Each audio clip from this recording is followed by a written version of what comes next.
அதிநவீன ரஜூம் ட்ரோன்களை பயன்படுத்தி தரமான சம்பவங்களை மேற்கொண்டு வரக்கூடிய யெமன் ஹவுதி இராணுவத்தினரும் ஒட்டுமொத்த அடிமைகளையும் பதற வைக்கும் யெமன் ஹவுதி இராணுவத்தின் தாக்குதல் காணொளிகளும் தரைவழி உச்ச மோதல்களும்.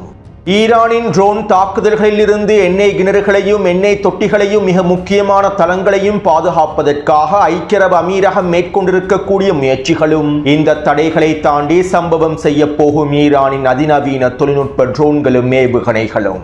ஈரானுக்கு எதிரான டொனால்ட் ட்ரம்பின் டி-டே போர் தொடர்பாக சீனாவினுடைய தலைமைகள் வெளியிட்டிருக்கக்கூடிய கருத்துக்களும் சீனாவினுடைய நிலைப்பாடும் எலன் மஸ்க் விடுத்திருக்கக்கூடிய மிக முக்கியமான எச்சரிக்கையும்.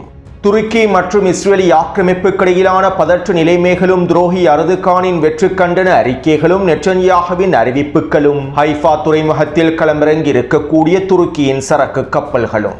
சூடானிய களத்திலே நடைபெற்று வரக்கூடிய உச்ச மோதல்களும் அதிகளவான கூலிப்படைகளை களமிறக்கும் ஜியோனிஸ் ஐக்கிய அரபு அமீரகமும் எத்தியோப்பியாவை நோக்கி விரையும் போர்க்களமும்.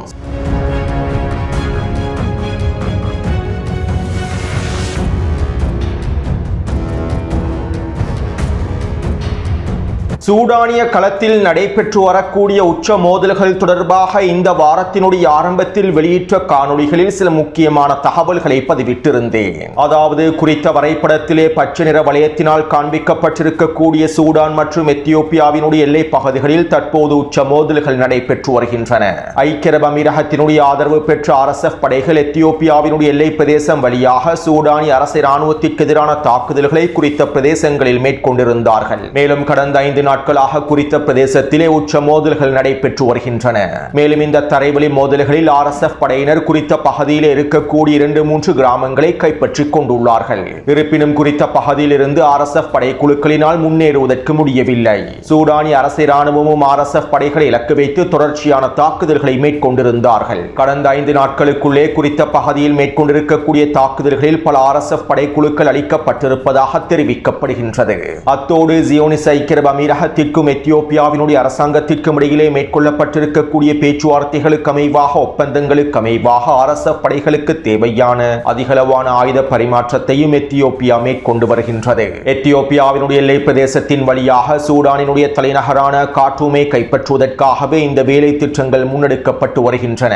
இப்படியான நிலைமையில் எத்தியோப்பியாவை பலவீனப்படுத்துவதற்காக சூடானிய அரசு இராணுவம் எத்தியோப்பியாவின் களத்திற்குள்ளே எத்தியோப்பியாவினுடைய அரசாங்கத்திற்கு எதிராக செயற்படக்கூடிய கிளர்ச்சி குழுக்களையும் தற்போது பயன்படுத்த ஆரம்பித்து விட்டார்கள். இன்னும் ஒரு விதத்தில் குறிப்பிடுவதாக இருந்தால் இஸ்ரேலிய ஆக்கிரமிப்புக்கு முழுமையான ஆதரவை வழங்கக்கூடிய ஜியோனிஸ் ஐக்கிய அரபு அமீரகத்திற்கு முழுமையான ஆதரவை வழங்கக்கூடிய எத்தியோப்பியாவினுடைய அரசாங்கத்திற்கு எதிராக செயற்படுவதற்கு எத்தியோப்பியாவின் களத்திலும் எதிர்ப்பு குழுக்கள் உருவாக்கப்பட்டுள்ளன. மேலும் இந்த எதிர்ப்பு குழுக்களுக்கு தேவையான முழுமையான ஆதரவை சூடானிய அரசு இராணுவம் வழங்கி வருகின்றது. ஈரானிலிருந்து சூடானிய அரசு இராணுவத்திற்கு வழங்கப்படுகின்ற அதிகளவான ஆயுதங்களும் தற்போது எத்தியோப்பியாவின் களத்தை நோக்கி நகர்த்தப்படுகின்றன.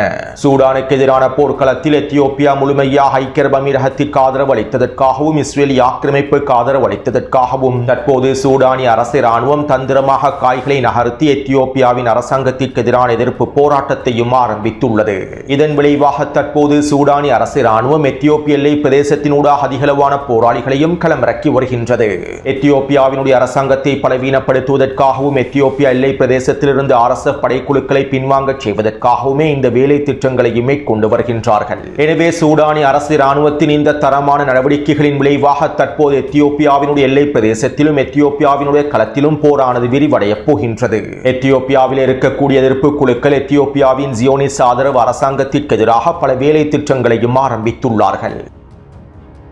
அதே போன்று குறித்த வரைபடத்திலே நீல நிற வளையத்தினால் காண்பிக்கப்பட்டிருக்கக்கூடிய வடக்கு கொர்டோஃபோன் பிரதேசத்திலே RSF படைகள் தாக்குதல்களை மேற்கொண்டிருந்தார்கள். வடக்கு கொர்டோஃபோன் பிரதேசத்தினை சூடானிய அரசு இராணுவத்தினர் முழுமையாக கைப்பற்றிக் கொண்டார்கள். எல் உபைத் பிரதேசத்திலிருந்து RSF படைக்குழுக்களை முழுமையாக துரத்தி அடித்திருந்தார்கள். இதற்காக சில தந்திரமான நடவடிக்கைகளையும் மேற்கொண்டிருந்தார்கள். இவை தொடர்பாக கடந்த வாரமே காணொளிகளில் குறிப்பிட்டிருந்தேன். இப்படியான நிலைமையில் 3 தினங்களுக்கு முன்பு மீண்டும் RSF படைக்குழுக்கள் வடக்கு கொர்டோஃபோன் பிரதேசத்தினை கைப்பற்ற கைப்பற்றுவதற்கான தாக்குதல்களை மேற்கொண்டிருந்தார்கள். இருப்பினும் இந்த தாக்குதல்கள் வீரியமான தாக்குதல்களாக அமைந்திருக்கவில்லை. மேலும் சூடானிய அரசு இராணுவத்தினுடைய அதிரடியான பதிலடி தாக்குதல்களினால் அதிகளவான RSF படைக்குழுக்கள் கொல்லப்பட்டுள்ளார்கள். அது மட்டுமல்லாமல் RSF படைக்குழுக்களின் பல பிரதேசங்களையும் சூடானிய அரசு இராணுவம் முழுமையாக முற்றுகையிட்டது. இந்த முற்றுகைக்கு பின்பு RSF படைக்குழுக்களில் இருக்கக்கூடிய பல முக்கியமான தளபதிகளும் 318க்கும் அதிகமான உறுப்பினர்களும் சூடானிய அரசு இராணுவத்திடம் சரணடைந்துள்ளார்கள். நாங்கள் இதற்கு பிறகு RSF படைக்குழுக்களை நிலை கொண்டிருக்க போவதில்லை. சூடானிய அரசு இராணுவத்திற்கு முழுமையான ஆதரவை வழங்கப் போகின்றோம். இந்த போர்க்களத்திலிருந்து நாங்கள் முழுமையாக விலகிக் கொள்கின்றோம் என குறித்த படைப்பிரிவில் இருக்கக்கூடிய தளபதிகளும் உறுப்பினர்களும் சூடானிய அரசு இராணுவத்திடம் சரணடைந்துள்ளார்கள். மேலும் இவ்வாறு சரணடைந்திருக்கக்கூடியவர்களை தற்போது சூடானிய அரசு இராணுவம் கைது செய்து தடுத்து வைத்திருப்பதாகவும் இவர்கள் தொடர்பான விசாரணைகள் மேற்கொள்ளப்பட்டு வருவதாகவும் இவர்களுக்கான மன்னிப்பு வழங்குவது தொடர்பான வேலை திட்டங்கள் முன்னெடுக்கப்பட்டு வருவதாகவும் தெரிவிக்கப்படுகின்றது. இவ்வாறு நூற்றுக்கணக்கான RSF படைக்குழுக்களுடைய உறுப்பினர்கள் சூடானிய அரசு இராணுவத்திடம் சரணடைந்ததற்கு பின்பு முக்கியமான தளபதிகள் சரணடைந்ததற்கு பின்பு எல்லுபேட் பிரதேசத்தின் மீதான தரைவழி தாக்குதல்கள் முழுமையாக தோல்வியடைந்துள்ளன. இதன் விளைவாக RSF படைக்குழுக்கள் வடக்கு கொர்டோஃபோன் பிரதேசத்திலிருந்து முழுமையாக பின்வாங்கியுள்ளார்கள். மேலும் இது சூடானிய அரசு இராணுவத்திற்கு கிடைத்திருக்கக்கூடிய ஒரு மிக முக்கியமான வெற்றியாகும்.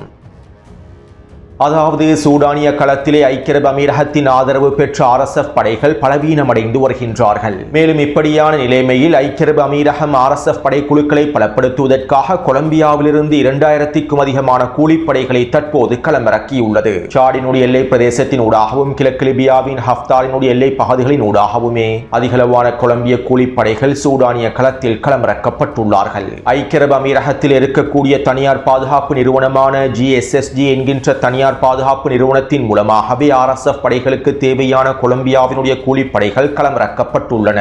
மேலும் இவர்களுக்கான பயிற்சிகள் சூடானினுடைய டர்ஃபூர் பிரதேசத்தில் வழங்கப்பட்டு வருவதாகவும் டர்ஃபூர் பிரதேசம் வழியாக தரைவழி தாக்குதல்களை வீரியப்படுத்துவதற்கான வேலை திட்டங்கள் முன்னெடுக்கப்பட்டு வருவதாகவும் தெரிவிக்கப்படுகின்றது. அத்தோடு கொலம்பியாவிலிருந்து களமிறக்கப்பட்டிருக்கக்கூடிய இந்த கூலிப்படையினருக்கு மாதம் ஒன்றுக்கு 2800 தொடக்கம் $3500 வரையில் சம்பளங்கள் வழங்கப்படுவதாகவும் இவர்களுக்கான இலவச கொடுப்பனவுகள் தொடர்ச்சியாக ஐக்கிய அரபு அமீரகத்தினால் வழங்கப்பட்டு வருவதாகவும் தெரிவிக்கப்படுகின்றது. அத்தோடு ஐக்கிய அரபு அமீரகத்திற்கும் கொலம்பியாவுக்கும் இடையிலே பல ஒப்பந்தங்கள் கைச்சாத்திடப்பட்டுள்ளன. கொலம்பியாவினுடைய புதிய ஜனாதிபதியாக நெட்டன்யாகுவின் நண்பர் ஒருவர் பதவியேற்றதற்கு பின்பு ஐக்கிய அரபு அமீரகமும் கொலம்பியாவினுடைய அரசாங்கத்துடனான பேச்சுவார்த்தைகளை ஆரம்பித்து ஒப்பந்தங்களையும் முடித்துள்ளது. இதற்கமைவாக கடந்த 3 தினங்களுக்கு முன்பு ஐக்கிய அரபு அமீரகத்தினுடைய வெளியுறவுத்துறை அமைச்சர் கொலம்பியாவுக்கு விஜயம் செய்து கொலம்பியாவினுடைய வெளியுறவுத்துறை அமைச்சரோடு பேச்சுவார்த்தைகளை மேற்கொண்டுள்ளார். மேலும் இதன் போது சூடானிய களத்திலே RSF படைகளுக்கு தேவையான உதவிகளை வழங்குவது தொடர்பாகவும் பேச்சுவார்த்தைகள் நடைபெற்றிருப்பதாக தெரிவிக்கப்படுகின்றது. இவ்வளவு நாளாக கொலம்பியாவில் இருக்கக்கூடிய மாஃபியா கும்பல்களோடும் கூலிப்படையினரோடும் தொடர்புகளை வைத்திருக்கக்கூடிய ஐக்கிய அரபு அமீரகம் மறைமுகமாக கொலம்பியா கூலிப்படைகளை களமிறக்கி ஐக்கிய அரபு அமீரகம் இதற்கு பிறகு கொலம்பியாவினுடைய அரசாங்கத்தோடு நேரடியான தொடர்புகளை ஏற்படுத்தி கொலம்பியா அரசாங்கத்தினுடைய முழுமையான ஆதரவோடு RSF படைகளுக்கு தேவையான பல கூலிப்படைகளை களமிறக்கப் போவதாக தெரிவிக்கப்படுகின்றது. அடுத்து துருக்கிக்கும் இஸ்ரேலி ஆக்கிரமிப்புக்கும் இடையிலே பதற்ற நிலைமையானது உச்சக்கட்டத்தை அடைந்துள்ளது. துருக்கிக்கும் இஸ்ரேலி ஆக்கிரமிப்புக்கும் இடையிலே போர் ஆரம்பிக்கப்பட போகின்றது. இஸ்ரேலி ஆக்கிரமிப்பை இலக்கு வைத்து துருக்கி தாக்குதல்களை ஆரம்பிக்கப் போகின்றது. இதற்காக மிகப்பெரிய படைக்குழுக்களை சிரியாவிலே துருக்கி களமிறக்கிவிட்டது.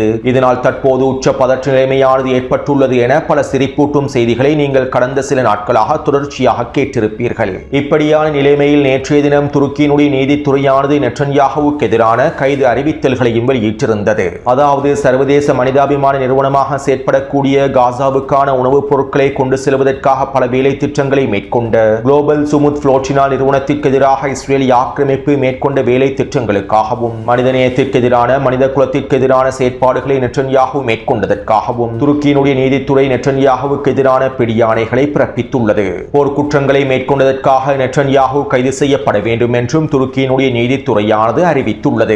அதாவது நெட்டன்யாகு துருக்கியிலே களமிறங்கினால் அவர் கைது செய்யப்பட வேண்டும் என்கின்ற உத்தரவுகளையே துருக்கியினுடைய நீதித்துறையானது வெளியிட்டிருந்தது. இதைத் தொடர்ந்து நெட்டன்யாகுவின் அரசு அலுவலகமும் துருக்கிக்கு எதிரான துரோகி அர்துகானுக்கு எதிரான அறிக்கைகளை வெளியிட்டிருந்தது. இதைத் தொடர்ந்து துரோகி அர்துகானும் நெட்டன்யாகுவை மிரட்டும் வகையில் கருத்துக்களை வெளியிட்டிருந்தார். காசாவிலே அல்-அக்ஸா வெள்ளப்போர் ஆரம்பிக்கப்பட்டதற்கு பின்பு துரோகி அர்துகான் நெட்டன்யாகுவுக்கு எதிரான 1000 தடவைகளுக்கு மேலாக மிரட்டல்களை வெளியிட்டுள்ளார். இதன் தொடர்ச்சியாகவே தற்போது 1001வது தடவையாகவும் நெட்டன்யாகுவுக்கு எதிரான மிரட்டல்களை துரோகி அர்துகான் வெளியிட்டிருந்தார்.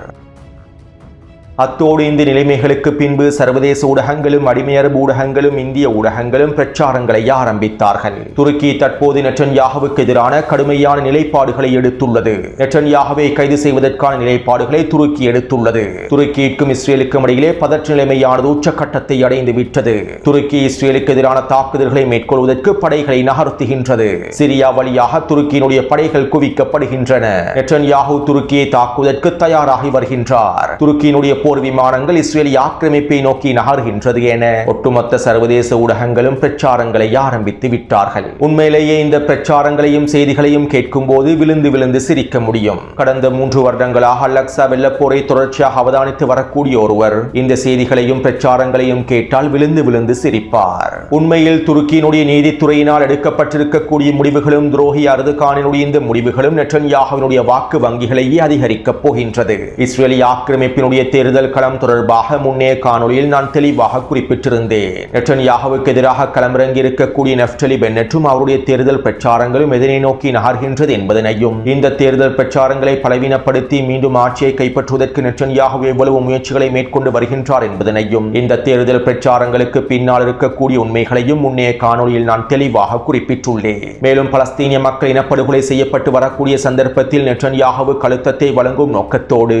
துருக்கியினுடைய நீதித்துறையோ துரோகி அர்துகானோ நெட்டன்யாகுவுக்கு எதிரான கைது உத்தரவுகளை பிறப்பிக்கக்கூடிய முடிவுகளை எடுக்கவில்லை. ஆனால் தற்போது இஸ்ரேலிய ஆக்கிரமிப்பின் தேர்தல் களமானது சூடுபிடித்திருக்கக்கூடிய வேளையில், அதுவும் நெஃப்டலி பென்னெட் களமிறங்கி இருக்கக்கூடிய வேளையில், துரோகி அர்துகானும் துருக்கி அரசாங்கமும் இவ்வாறு நெட்டன்யாகுவுக்கு எதிரான பிரச்சாரங்களை ஆரம்பித்திருப்பது நெட்டன்யாகுவினுடைய வாக்கு வங்கிகளையே அதிகரிக்கப் போகின்றது. கடந்த 3 வருடங்களாக பலஸ்தீனிய மக்கள் இனப்படுகொலை செய்யப்பட்டு வரக்கூடிய நேரத்தில் துருக்கியினுடைய அரசாங்கம் எந்த விதமான முடிவுகளையும் எடுக்காத நிலைமையில் இஸ்ரேலிய ஆக்கிரமிப்பு தேர்தல் கள சூழ்நிலையில் இவ்வாறான முடிவுகளை வெளியிட்டிருப்பது நெட்டன்யாகுவுக்கு மிகப்பெரிய சாதகமானதாக மாறியுள்ளது. தற்போது சர்வதேச ஊடகங்களில் நெட்டன்யாகுவுக்கும் துருக்கிக்கும் இடையிலான முருகல் நிலைகளை பேசு பொருளாக மாறியுள்ளன.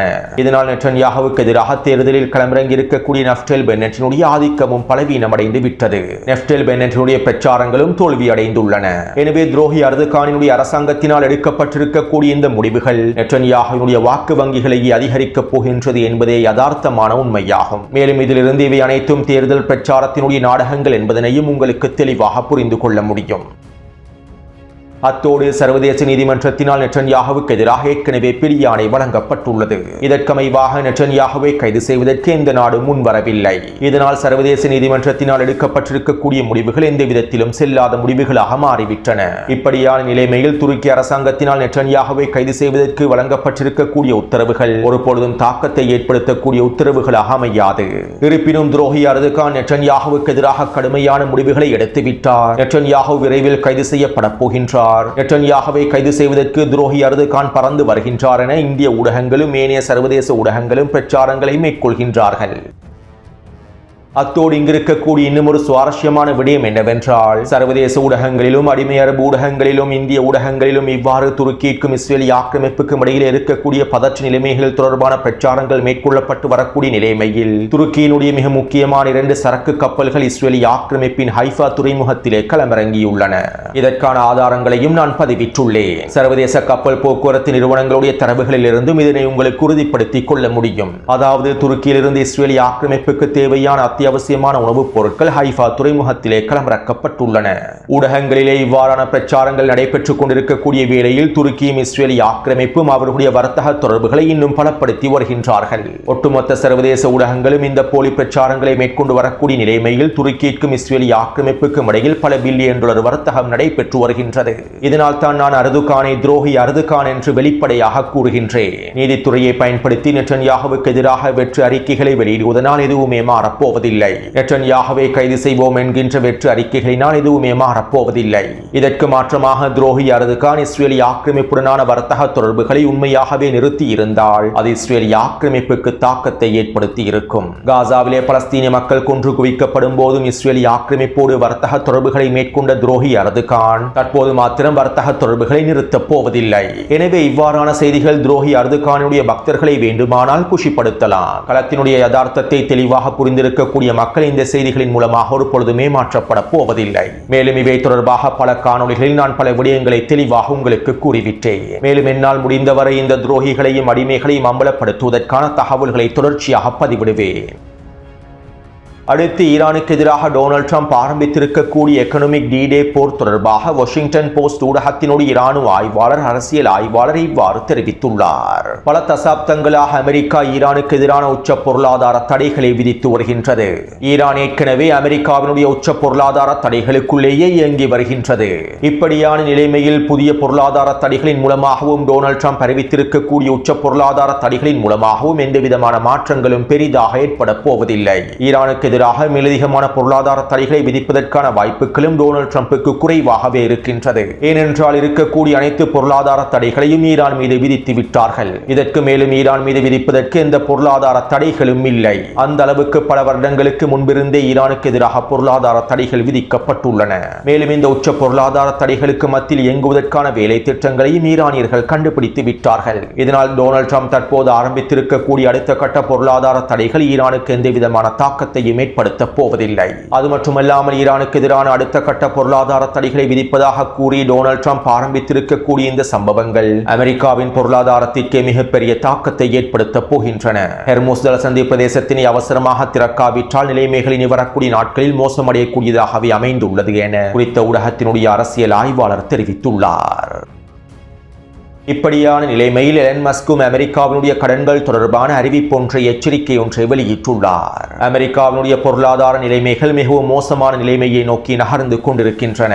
அமெரிக்க கடனானது $40 டிரில்லியன் அடைந்திருப்பது ஒரு சாதகமான நிலைமை அல்ல. மேலும் இன்னும் 6 மாதத்திற்குள்ளேயோ அல்லது 8 மாதங்களுக்குள்ளேயோ இந்த அமெரிக்க கடன்கள் $50 டிரில்லியன் தாண்டிவிடும். இவ்வாறு அமெரிக்காவினுடைய மொத்த கடனானது $50 டிரில்லியன் தாண்டிவிடுமாக இருந்தால் நாங்கள் மிகப்பெரிய சிக்கல்களை எதிர்நோக்க வேண்டி ஏற்படும். அது அமெரிக்காவுக்குள்ளே மிகப்பெரிய தாக்கத்தை ஏற்படுத்தும் என்று எலன் மஸ்க் குறிப்பிட்டுள்ளார். அதாவது அமெரிக்காவுடைய மொத்த கடன்கள் $50 டிரில்லியன்களை நோக்கி நகருமாக இருந்தால் அமெரிக்காவுக்குள்ளே மிகப்பெரிய சிக்கல்கள் ஏற்படுத்தப்பட்டுவிடும் என்பதனையும் அமெரிக்கர்கள் வீதியிலே களமிறங்கி போராட்டங்களை ஆரம்பித்து விடுவார்கள் என்பதனையும் எலன் மஸ்க் எச்சரிக்கையாக வெளியிட்டுள்ளார். சுருக்கமாக குறிப்பிடுவதாக இருந்தால் ஈரானுக்கு எதிரான போரை ஆரம்பித்து டொனால்ட் ட்ரம்பும் அமெரிக்காவும் ஈரானினுடைய சதுப்பு நிலத்திற்குள்ளே மூழ்கிக் கொண்டிருக்கின்றார்கள். ஈரானிய புதைக்குழிக்குள்ளே டொனால்ட் ட்ரம்ப் மூழ்கிக் கொண்டிருக்கின்றார்.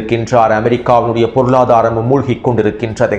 அத்தோடு ஈரானுக்கு எதிரான அமெரிக்காவினுடைய பொருளாதார தடைகளை நாங்கள் ஒருபொழுதும் கடைபிடிக்கப் போவதில்லை என்றும் இந்த பொருளாதார தடைகள் சட்டவிரோதமான பொருளாதார தடைகள் என்றும் இதனால் நாங்கள் இவற்றை ஏற்றுக்கொள்ளப் போவதில்லை என்றும் சீனாவினுடைய வெளியுறவுத்துறை அமைச்சகம் அறிவித்துள்ளது. மேலும் ஈரானுக்கு எதிராக இந்த பொருளாதார தடைகளை விதித்து ஈரானை தனிமைப்படுத்துவதற்காக அமெரிக்கா மேற்கொண்டிருக்கக்கூடிய இந்த முயற்சிகள் சர்வதேச பொருளாதாரத்தை மிகப்பெரிய அளவில் சிக்கலுக்குள்ளாக்கிவிடும் என்றும் நிலைமைகளை மேலும் மோசமாக்கும் என்றும் சீனாவுடைய வெளியுறவுத்துறை அமைச்சகம் எச்சரிக்கைகளை வெளியிட்டுள்ளது. அடுத்து 40 நாள் போரிலே ஈரான் ட்ரோன்களை பயன்படுத்தி ஐக்கிய அரபு அமீரகத்தினுடைய எண்ணெய் தாங்கிகளையும் தொட்டிகளையும் இலக்கு வைத்து தாக்குதல்களை மேற்கொண்டிருந்தது. ஈரானினுடைய இந்த தாக்குதல்களினால் பல $பில்லியன் ஐக்கிய அரபு அமீரகம் இழந்திருந்தது. ஈரான் மலிவான ட்ரோன்களை பயன்படுத்தி ஐக்கிய அரபு அமீரகத்திற்கு $1 பில்லியன் இழப்புகளையும் ஏற்படுத்தி இருந்தது.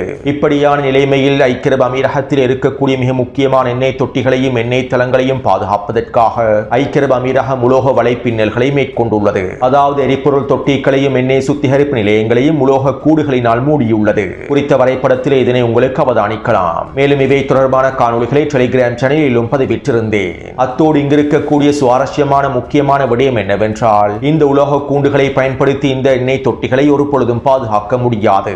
ஈரான் பயன்படுத்துகின்ற சாதாரணமான மலிவான ட்ரோன்களில் இருந்து குறித்த தொட்டிகளை வேண்டுமானால் பாதுகாக்கலாம். ஆனால் ஈரானிடம் இருக்கக்கூடிய தந்தம் தொழில்நுட்பத்தை கொண்டு இயங்கக்கூடிய புதிய அதிநவீன ட்ரோன்களை இந்த தொட்டிகளினாலும் கூடுகளினாலும் பாதுகாக்க முடியாது. இந்த உலோக கூண்டுகளை தாண்டிய தாக்குதல்களை மேற்கொள்ளக்கூடிய அதிநவீன தந்தம் தொழில்நுட்பத்தை கொண்டிருக்கக்கூடிய ட்ரோன்கள் ஈரானிடம் காணப்படுகின்றன. அது மட்டுமல்லாமல் இந்த உலோக கூண்டுகளினால் ஏவுகணை தாக்குதல்களை சமாளிக்க முடியாது, தடுத்து நிறுத்தவும் முடியாது. எனவே ஈரானிய தாக்குதல்களில் இருந்து எண்ணெய் தொட்டிகளையும் எண்ணெய் தளங்களையும் பாதுகாப்பதற்காக ஐக்கிய அரபு அமீரகம் மேற்கொண்டிருக்கக்கூடிய முயற்சிகள் தோல்வியிலேயே முடிவடைய போகின்றன. மேலும் இந்த உலோக கூண்டுகளை தாண்டி ஈரான் தரமான சம்பவங்களை மேற்கொள்வதற்கு தயாராகவே இருக்கின்றது. அடுத்து யெமனின் களத்திலே சவுதி அரேபிய படைகளுக்கு எதிராகவும் சவுதி அரேபிய கூட்டுப்படைகளுக்கு எதிராகவும் யெமன் ஹவுதி இராணுவத்தினர் மேற்கொண்டு வரக்கூடிய தாக்குதல்கள் தொடர்பான 10 நிமிட காணொலி ஒன்றை வெளியிட்டிருந்தார்கள். நேற்றிரவு குறித்த காணொலியை நான் டெலிகிராம் சேனலில் பதிவிட்டுள்ளேன். மேலும் யெமன் ஹவுதி இராணுவத்தினுடைய இந்த தாக்குதல் காணொலியை முழுமையாக பார்வையிட்டவர்களுக்கு யெமன் ஹவுதி இராணுவத்தின் தாக்குதல்களுடைய வீரியத்தை தெளிவாக புரிந்து கொள்ள முடியும். யெமனினுடைய வடக்கு எல்லை பகுதியிலே நிலை கொண்டிருக்கக்கூடிய சவுதி அரேபியாவின் ஆப்ரஹாம் போர் தாங்கிகளை இலக்கு வைத்தும் தாக்குதல்களை மேற்கொண்டுள்ளார்கள். இன்னும் மேலும் பல போர் வாகனங்களையும் கொத்தாக அளித்துள்ளார்கள். அது மட்டுமல்லாமல் சவுதி அரேபிய அதிகாரிகளையும் கூற்றுப்படை அதிகாரிகளையும் தளபதிகளையும் சிப்பாய்களையும் கொத்தாக தட்டி தூக்கியுள்ளார்கள். குறித்த காணொலியின் மூலமாக யமன் ஹவுதி ராணுவத்தினுடைய வீரியமான தாக்குதல்கள் உறுதிப்படுத்தப்பட்டுள்ளன. மேலும் குறித்த தாக்குதல்களுக்காக யமன் ஹவுதி ராணுவத்தினர் அதிநவீன ரஜூம் ட்ரோன்களை பயன்படுத்தி இருப்பதாக தெரிவிக்கப்படுகின்றது. இந்த ரஜூம் ட்ரோன்கள் அதிநவீன ஹெக்ஸாகாப்டர் ட்ரோன்கள் என அழைக்கப்படுகின்றன. இந்த ட்ரோன்களை பயன்படுத்தி துல்லியமான தாக்குதல்களை மேற்கொண்டே பல அதிகாரிகளையும் தளபதிகளையும் கொத்தாக அளித்துள்ளார்கள். அத்தோடு யமனின் களத்திலே தரைவழி மோதல்களும் தொடர்ச்சியாக நடைபெற்று வருகின்றன. குறித்த வரைபடத்திலே இலக்கம் 4 குறிப்பிடப்பட்டிருக்கக்கூடிய தாய்ஸின் தெற்கு பிரதேசத்தினூடாக நேற்றிரவு உச்ச மோதல்கள் நடைபெற்றுள்ளன. இந்த மோதலின் போது சவுதி அரேபிய கூட்டுப்படைகள் நிலை கொண்டிருக்கக்கூடிய பல பகுதிகளை இலக்கு வைத்தும் அவருடைய போர் வாகனங்கள் இலக்கு வைத்தும் தாக்குதல்கள் மேற்கொள்ளப்பட்டுள்ளன. அது மட்டுமல்லாமல் குறித்த பகுதியில் நிலைநிறுத்தப்பட்டிருக்கக்கூடிய 3 ராடர் கருவிகளையும் யமன் ஹவுதி ராணுவத்தினர் அளித்துள்ளார்கள். அதே போன்று இன்று காலையிலிருந்து இலக்கம் 2 இலக்கம் 1 குறிப்பிடப்பட்டிருக்கக்கூடிய பிரதேசங்கள் மோதல்கள் விரிவடைந்து வருவதாக தெரிவிக்கப்படுகின்றது. மேலும் மோக்கா துறைமுகத்தை நோக்கி நகர்வதற்கான தாக்குதல் திட்டங்களும் நடைமுறைப்படுத்தப்பட்டு வருவதாக தெரிவிக்கப்படுகின்றது. எனவே இந்த காணொலி தொடர்பான கருத்துக்களை பதிவிடுங்கள். தொடர்ந்து என்னுடன் இணைந்திருங்கள். நன்றி, வணக்கம்.